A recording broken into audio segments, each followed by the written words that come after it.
Ayan. Guys, ito, paborito to ng lahat. Tuyo na masarap po. Dili siya na maliliit. Pero ang sarap nito. Lagyan natin ng loose oil to ha. Loose oil. Loose oil. Pang-isda lang talaga to guys. Bukod yung aming pang-isda at aming pang-baboy na oil. Saka may laki guys. Oh.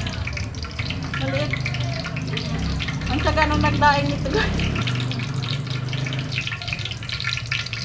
Hulog natin. Yun. Mainit na.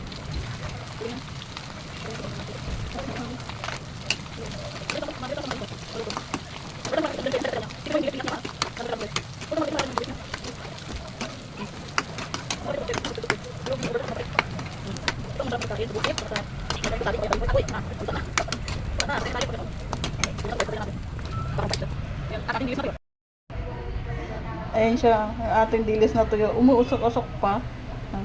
Sarap niyan, lalo na sa sinangag, umaga. Uy. Tsaka partner mo ng itlog. Oh, yum.